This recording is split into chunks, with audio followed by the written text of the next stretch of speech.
Hello, কি হলো? আজকে এলে না? না আমি আর আজকে গেলাম না, কাল তো যাচ্ছি, দেখা তো হবেই। ঠিক আছে, আমি আসছি তোমার বাড়িতে। না না, এখন এসো না অনুজ। না না, কেন আসবো না আমি তো বুঝতে পারছি না। আমি কি কলকাতায় এসেছি একা একা বাড়িতে বসে থাকবো বলে? কে রে, অনুজ ফোন করেছে না?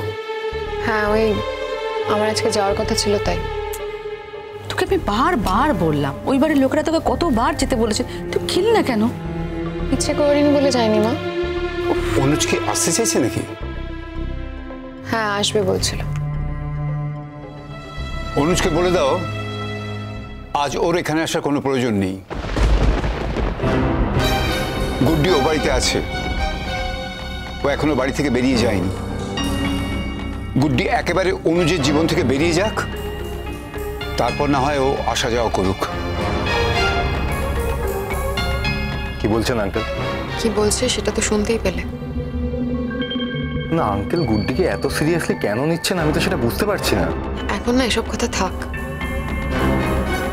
দেখো, ওখানে যদি বহুরু না থাকতো আমি তাহলে এক্ষুনি চলে যেতাম। আসলে বহুরুর সঙ্গে ফেস টু ফেস হতেই আমার ইচ্ছা করছে না, মানে আর ভালো লাগছে না আমার। আর গুড্ডিকে যা বলা সেটা আমি বলে দিয়েছি। যা বলার বলে দিয়েছো মানে? সেটা তোমার সঙ্গে দেখা হোক, আমি সবটা বলবো, তুমি প্লিজ এসো। আর দেখো, কাল তো এমনি চলে যাবে, বৌদি ভাইদের সঙ্গে দেখা হবে না, তো ওরা খুব করে বলছিল আর কি। না অনুজ, এখন আমি আর বেরোবো না। তাহলে আজকে দেখা হবে না? অনুজ বলছি খেতে বসেছি তো, একটু পরে ফোন করি। আমাকে দে তো, আমি কথা বলি, দে। আচ্ছা ধরো, মা কথা বলবে। হ্যালো। হ্যাঁ আন্টি বলুন। আচ্ছা অনুজ, তুমি ওখানে গিয়ে কদিন থাকছো বলো তো? বেশি দিন নয়, আমাকে তো দুদিনের মধ্যেই ব্যাক করে আসতে হবে, আমাকে তো এসে আবার এখানে জয়েন করতে হবে। হ্যাঁ সেটাই বলছিলাম, মানে আমাদের বাড়ির সঙ্গে তো তোমাদের মানে তোমার জেঠিমা উনি তো তোমার আর গুড্ডির এই ব্যাপারটা না মিটে যাওয়া পর্যন্ত বিয়ের ব্যাপারে কোনো কথাই বলতে চাইছেন না। কিন্তু এর আগে তো উনি বলেছিলেন যে বিয়ের দিনক্ষণগুলো ফাইনাল করে যেতে, কিন্তু আমাদের পক্ষে তো বারবার আসা সম্ভব নয়, বুঝতেই তো পারছো। দেখুন aunty, as early as possible ব্যাপারটা অ্যারেঞ্জ করতে হবে, তবে কিছু আনুষ্ঠানিক নিয়ম তো আছে। ওই ডিভোর্সের জন্য যতটুকু সময় প্রয়োজন অতটুকু তো আমাকে প্রোভাইড করতে হবে। এক্ষুনি তোমার এগুলো জানতে হবে নাকি? কেন প্রফেসর সাহেব, আপনি আমার কথা ভেবে বলছেন? আমি তো সবই জানি। এরপর গুড্ডি চলে আসবে, ডিভোর্স হবে, সেলিন মার সঙ্গে স্যারের বিয়ে হবে, শাদি হবে। কোন কথাটা আমি জানি না বলেন তো, আমার সামনে কথা বলতে কি আসে যায়? আমি কি আপনাদের ফ্যামিলির কেউ নই? সেলিন মা কি আমার বড়া বেটি নেই আছে? থাম না এখন, এসব রাখ। কি হয়েছে আন্টি? না না না না, কিছু না। তোমার আঙ্কেলকে তো তুমি খুব ভালো করে চেনো, এতদিন তো চিনে গেছো। আসলে কি বলতো, তোমার আঙ্কেলের মাঝে মাঝে না বিবেক বোধ জাগ্রত হয়। যেখানে বিবেক জাগার কথা সেখানে জাগে না, আর যেখানে বিবেক জাগার কথা নয় সেখানে হঠাৎ জেগে ওঠে। খুব এরকমই একটা মানুষ। যাই হোক, শোনো, কালকে ওখানে সবাই আমরা একসাথে যাচ্ছি, তো ওখানে গিয়ে আমরা কথাবার্তা বলে নেব। হ্যাঁ আচ্ছা শোনো অনুজ, একটা কথা বলো তো, নোটিশটা কে পাঠাবে? ও পাঠাবে না তুমি পাঠাবে? মানে যাই হোক, যা যা ফর্মালিটিস আছে তুমি তাড়াতাড়ি করে ফেলে কিন্তু। হ্যাঁ ঠিক আছে? আপনি চিন্তা করবেন না আন্টি, এটা করার সব থেকে বেশি তাড়া আমার। জানি তো, তোমার তো তা থাকারই কথা। এরকম একটা অনিশ্চিত জীবন নিয়ে কেই বা থাকতে পারে বলো? আর শিরিনের মুখের দিকে তো আমি তাকাতে পারি না, ওর তো কোনো দোষ ছিল না বলো? মা প্লিজ, আমার কিন্তু এমন কিছু হয়নি যে তুমি আমার দিকে তাকাতে পারো না। আর তুমি আমাকে নিয়ে বারবার এই কথাগুলো বলো না তো। শিরিন, আমি বুঝতে পারছি তুই বহুরুতার জন্য তো এই কথাগুলো বলছিস, বহুরুতার মুখের দিকে তাকিয়ে কথাগুলো বলছিস। কিন্তু আমি তো তোর মা, আমি তো চোখ মুখ দেখেছি শিরিন। তুমি থামবে?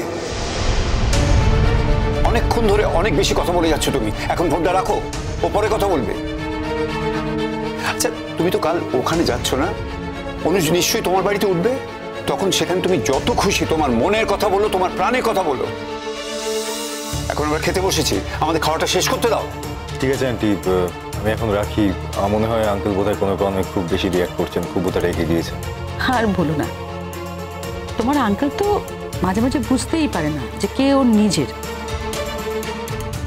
নিজের মেয়ে ওর আপন, নাকি আমাদের বাড়িতে যে কাজকর্ম করে তার মেয়ে আপন।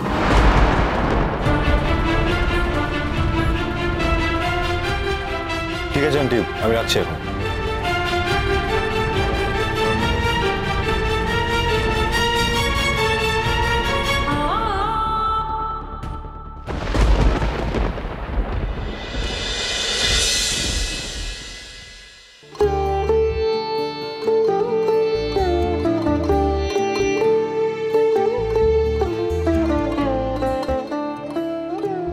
তোমার সুটকেস কোথায়? আমার তো এখানে কিছু ছিল না মাম্মা। তুমি আসার সময় সুটকেস নিয়ে আসনি মা?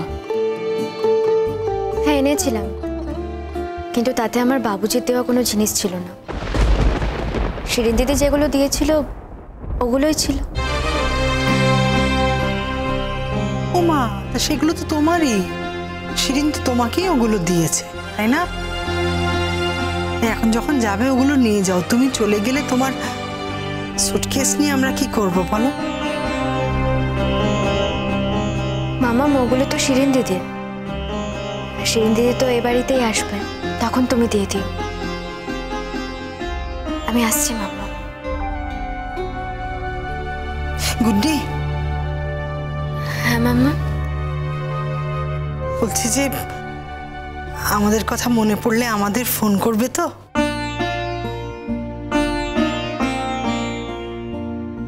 তোমরা সবাই ভালো থেকো মাম্মা। আর তেলটা এখানে কেউ এলে আমি তার হাত দিয়ে পাঠিয়ে দেবো।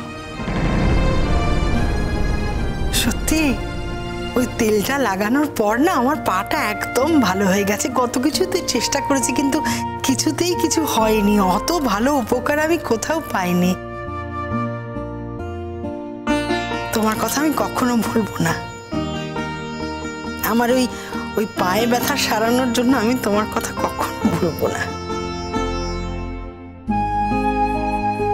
আমাদের পাহাড়ে এমন অনেক জিনিস পাওয়া যায় যা মানুষের অনেক কঠিন কঠিন অসুখকেও সারিয়ে তোলে। সেজন্যই তো বললাম আমি তেলটা পাঠিয়ে দেব। আর তারপর যখন ওই তেলটা ফুরিয়ে যাবে তখন? ফোন নাম্বার আছে তো, আমাকে ফোন করে দেবে। আমি কলকাতায় কারো না কারো তো যাতায়াত থাকবে, পাঠিয়ে দেব। তুমি ভালো থেকো মা। হ্যাঁ হ্যাঁ মাম্মা, তোমরাও ভালো থেকো।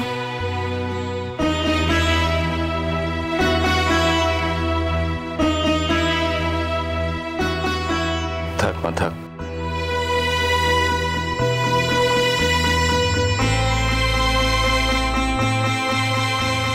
আসছি জেঠু।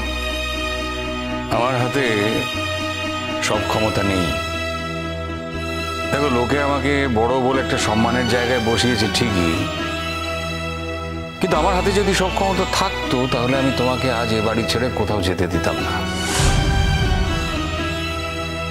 তাই এটা মেনে নাও যে আমার কোনো ক্ষমতাই নেই।